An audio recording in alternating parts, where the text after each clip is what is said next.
उद्धव ठाकरे यांनी नागपूरमध्ये एकनाथ शिंदेंवर टीका केलेली आहे आणि आरोपांना एकनाथ शिंदेंनी एक्सपोज करत उत्तर दिलंय।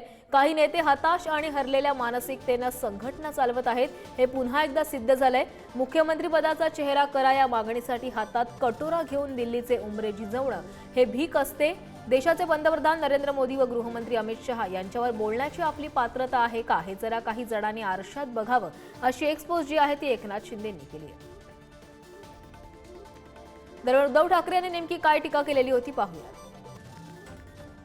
तुम्ही कमवायचा नाही, दररोज दिल्ली समोर शहा आणि मोदींसमोर भिकेचा कटोरा घेऊन उभं राहायला पाहिजे। ही वेळ कधी महाराष्ट्र येऊ देणार नाही। मिंदे म्हणजे महाराष्ट्र नाही, मिंदे म्हणजे महाराष्ट्र नाही आणि नाही ते गुलाब जॅकेटवाले म्हणजे महाराष्ट्र आहेत। महाराष्ट्र म्हणजे महाराष्ट्राची जनता ही माझ्या समोर बसलेली आहे। तर एकनाथ शिंदेंनी काय एक्सपोज केले पाहूयात। मुख्यमंत्री पदाचा चेहरा करा या मागणीसाठी हातात कटोरा घेऊन दिल्लीचे उंबरे झिजवणं ही भीक असते।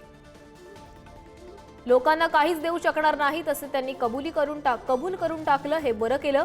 कुणालाच काही देण्याचं त्यांना माहितीच नाही, त्यांना फक्त घेणं माहित आहे। आमच्या लाडक्या बहिणींना दिलेले 1500 रुपये तुमच्या डोळ्याला टोचतात, बहिणीला ओवाळणी देण्याची संस्कृती ही यांना मान्य नाहीये। भाजपचं हिंदुत्व मान्य आहे का, असा प्रश्न नागपूरमध्ये सरसंघचालकांना विचारला गेला। तुम्ही तुमच्या शिवसेनेचं हिंदुत्व बासनात बांधलं ते आधी लोकांसमोर कबूल करा।